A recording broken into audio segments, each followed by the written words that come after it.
Kejadian mengerikan ini terjadi dalam waktu kurang dari 1 detik. 4 orang penyelam, sebuah ruang bertekanan tiba-tiba menjadi sebuah bencana. Ini adalah cerita tentang tekanan yang tidak terlihat tapi bisa meremukkan dan meledakkan tubuh manusia. Ini adalah Beaver Dolphin Accident.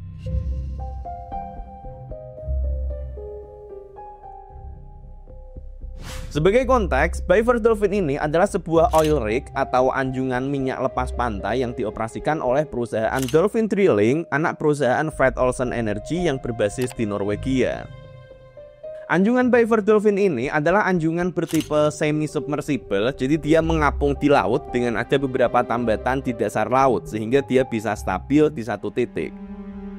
Kemudian ketika melakukan pengeboran, mereka akan menurunkan sistem pengeborannya sampai ke dasar laut untuk kemudian mengambil minyak yang ada di bawah dasar laut. Beaver Dolphin ini sifatnya tidak permanen, jadi dia bisa pindah-pindah, di mana anjungan ini pun udah dipakai di beberapa area di Laut Utara. Beaver Dolphin memiliki panjang 108 meter, lebar 67 meter, dan ketinggian 36 meter. Dan dilengkapi dengan peralatan pengeboran yang canggih pada masa itu sehingga dia bisa beroperasi sampai pengeboran maksimal 6,1 km. Pada tanggal 5 November 1983, beberapa penyelam ditugaskan untuk melakukan tugas pemeliharaan di area dasar laut dari anjungan Beaver Dolphin ini di Norwegia. Ini adalah tugas pemeliharaan rutin yang sudah sering dilakukan sebenarnya sebagai bagian dari prosedur perawatan anjungan. Akan tetapi, sebuah kesalahan kecil mengakibatkan sebuah bencana yang sangat mengerikan.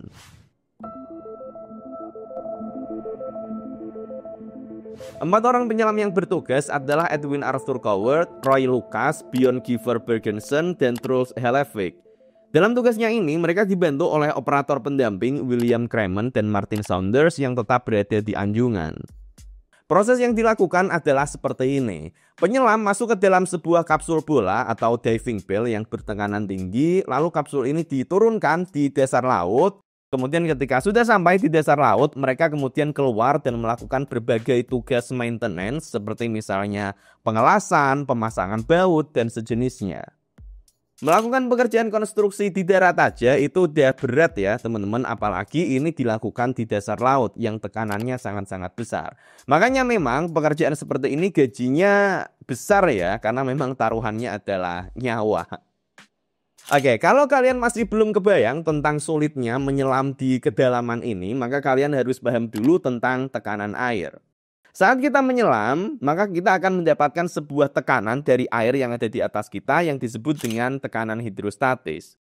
Besar tekanan hidrostatis dapat dihitung dengan formula ini, di mana dalam hal ini besar tekanannya tergantung terhadap kedalaman airnya. Semakin dalam, maka semakin besar tekanannya. Fenomena ini berbeda dengan di darat ya, karena kalau di darat meskipun kita berpindah dari area di permukaan tanah kemudian pindah ke ketinggian 10 meter, tekanan atmosfer yang kita terima pada dasarnya sama. Berbeda tapi sedikit banget. Tapi jika di air, tekanan yang diterima ini akan berlipat ganda. Saat berada di permukaan air laut, besar tekanan yang diterima oleh tubuh kita adalah sebesar 1 atmosfer. Namun ketika kita menyelam ke kedalaman 10 meter, tekanan yang diterima menjadi 2 atmosfer, 2 kali lipatnya. Jadi setiap turun 10 meter, nilai tekanannya tambah 1 atmosfer. Dan pada kedalaman sekitar 80 meter, tekanan yang diterima adalah sekitar 9 kali tekanan atmosfer. Oke, emang tekanan 9 atmosfer itu kayak gimana sih? Tekanan 9 atmosfer itu ibarat misal kalian lagi telentang, kemudian di atasnya ada truk 9 ton yang menekan tubuhmu. Bayangkan itu sekuat apa 9 atmosfer. Tubuh manusia secara natural nggak mungkin bisa menahan tekanan sebesar ini. Makanya kalau kita balik ke proses awal sebelum para penyelam ini masuk ke diving bell yang diturunkan ke dasar laut, mereka diwajibkan untuk tinggal dulu dalam sebuah ruangan diving chamber ini. Chamber ini punya beberapa ruangan. Chamber 1 ada di sini, chamber 2 di sini. Ini adalah ruang transit, ini adalah ruang perawatan darurat. Kemudian di tengah ini ada sebuah saluran penghubung ke diving bell. Jadi mereka tinggal dulu beberapa minggu sampai 1 bulan maksimal di dalam chamber ini yang tekanannya dinaikkan secara bertahap sampai nilai tekanannya sama seperti yang ada di dasar laut. Lalu waktu mereka tugas menyelam, mereka pindah masuk ke diving bell dan diturunkan ke dasar laut. Satu hal yang pasti, perbedaan tekanan ini benar-benar mengubah sistem tubuh manusia. Kalau kita digencet truk 9 ton secara langsung, tentu kita akan penyet, nggak kuat, kita nggak punya tekanan sebesar itu di dalam tubuh. Nah, fungsi dari para penyelam masuk di dalam diving chamber ini yang dikasih tekanan tinggi secara bertahap adalah agar tubuhnya beradaptasi. Sehingga sistem gas dan cairan yang ada di dalam tubuh ini nanti akan punya tekanan yang sama tingginya seperti yang ada di dasar laut. Ketika di dalam diving chamber ini, mereka nggak menghirup oksigen biasa, tapi campuran antara gas helium dan gas oksigen. Yang gas helium nanti akan bisa masuk ke dalam jaringan tubuh dan membuat jaringan tubuh menjadi bertekanan. Sehingga hasilnya setelah mereka tinggal selama maksimal 1 bulan di dalam diving chamber ini, tekanan di dalam tubuhnya adalah sekitar 9 atmosfer, mirip seperti yang ada di dasar laut. Kalau di dalam tubuhnya tekanannya 9 atmosfer, luar 9 atmosfer, maka penyelamnya nggak jadi remuk di sini. Mereka bisa bertahan tubuhnya. Singkat cerita, 4 orang ini udah tinggal di dalam diving chamber bertekanan tinggi ini selama berminggu-minggu hingga tekanan tubuh mereka sudah siap. Mereka pun kemudian udah mulai bekerja shift 2 orang bergantian untuk melakukan inspeksi di area dasar laut. Ketika penyelam balik dari dasar laut, prosedur yang dilakukan adalah seperti ini. Diving bell-nya disambungkan ke dalam diving chamber lewat sebuah sambungan.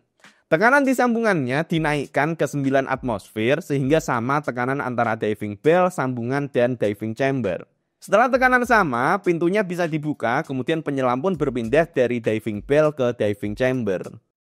Setelah itu, sambungannya ditutup lagi, tekanan di bagian sambungan diturunkan ke tekanan udara normal, dan diving bell-nya pun bisa dilepas. Nanti dipasang lagi untuk shift berikutnya ketika mau membawa penyelam masuk ke dasar laut.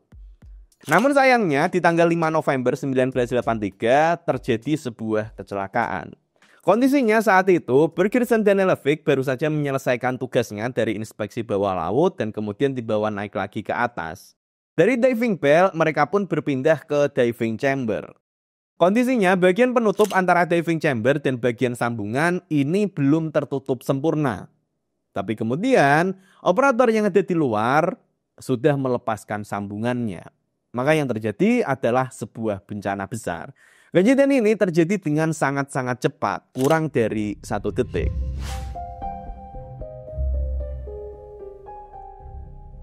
Saat kejadian ini, Coward dan Lucas sedang beristirahat di chamber 2, Bergersen masuk, Hellevik juga sudah masuk, dan posisi Hellevik ini masih ada di dekat lubang pintu masuk, karena dia adalah yang bertugas untuk menutup lubangnya dari dalam.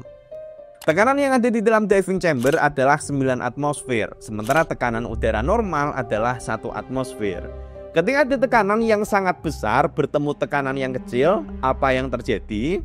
Tekanan yang lebih besar ini akan mendorong ke tekanan yang lebih rendah, dan perbedaan tekanan yang sangat besar ini akan menghasilkan gaya dorongan yang sangat-sangat besar.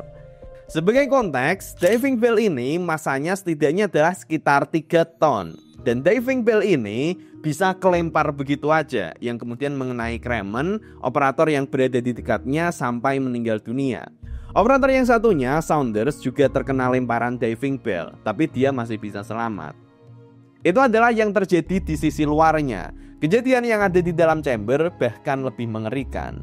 Hellevik yang ada di dekat pintu, tubuhnya terdorong melalui lubang di depannya. Ukuran lubang yang ada di depannya, ukuran fullnya adalah 60 cm, tapi ingat kondisinya sebagiannya udah tertutup sehingga tersisa area yang terbuka adalah sekitar lebarnya 10-15 cm. Ingat, tadi dorongan dari chamber ini bisa melempar diving bell berukuran 3 ton. Dan sekarang kondisinya adalah ada dorongan tekanan yang besar, ada Hellevik, ada lubang. Isi tubuh Hellevik terdorong keluar, tubuhnya remuk dan terdorong keluar. Dan ini terjadi dalam waktu sekejap.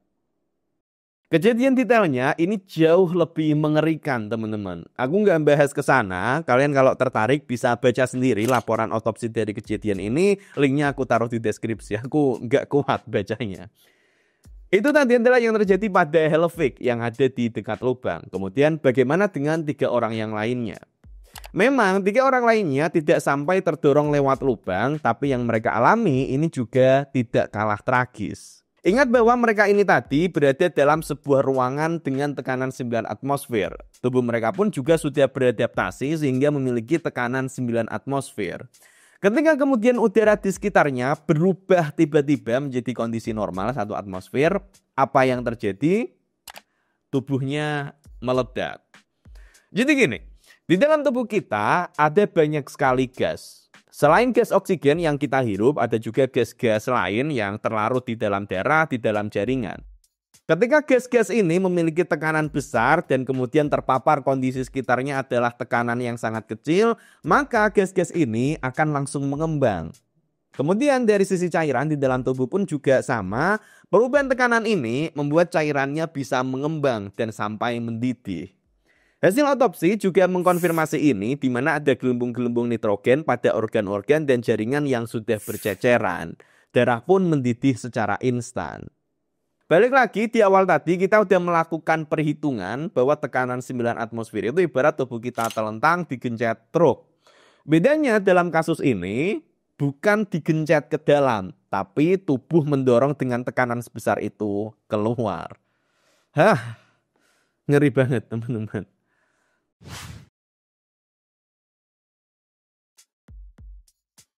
Oke, awalnya kecelakaan ini dianggap terjadi karena ada miskomunikasi antara operator dan penyelam. Penyelam belum nutup pintu, tapi sambungannya udah dibuka.